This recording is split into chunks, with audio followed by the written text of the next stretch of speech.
కృష్ణా జిల్లా మోవా మండలం అయ్యంకి గ్రామంలో పిఏసిఎస్ కమిటీ చైర్మన్గా రాజులపాటి పెద్ద మస్తానరావు మరియు డైరెక్టర్ల ప్రమాణ స్వీకార మహోత్సవంలో పామర్రు ఎమ్మెల్యే వర్లకుమార్ రాజా పాల్గొన్నారు. వర్లకుమార్ రాజా మాట్లాడుతూ రైతు సోదరులు ఎవరు కూడా వైసీపీ నాయకులు చెప్పే మాయమాటలు నమ్మకండి అన్నారు. కూటమి ప్రభుత్వం వచ్చి సంవత్సర కాలంలోనే ఎన్నికల్లో ఇచ్చిన హామీలను నిబద్ధతతో ఒక్కొక్కటిగా చేసుకుంటూ వస్తున్నా కూడా వైసీపీ నాయకులు అసత్య ప్రచారాలు చేస్తున్నారని వారు అన్నారు. ఈరోజు అయ్యంకి రోడ్డు ఎలా ఉందో మనకు తెలుసు, ఎన్ని ఇబ్బందులు మీ అందరికీ తెలుసు.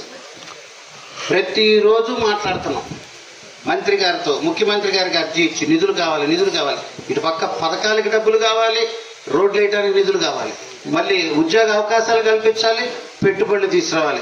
ఇవన్నీ చేయాలంటే మరి ఆంధ్రప్రదేశ్, మన ఆంధ్రప్రదేశ్కి ఉన్న ఏకైక నమ్మకం, అవకాశం, మన ధైర్యం, మన భరోసా మన ముఖ్యమంత్రి చంద్రబాబు నాయుడు గారని కూడా మీ అందరికీ తెలియజేస్తున్నాం. ఆయన తెలివితేటలే ఈరోజు రాష్ట్రానికి పెట్టుబడి, అమరావతి అంకురార్పణ పూర్తి కావాలన్నా, పోలవరం పరుగులు తీయాలన్నా పెట్టుబడులు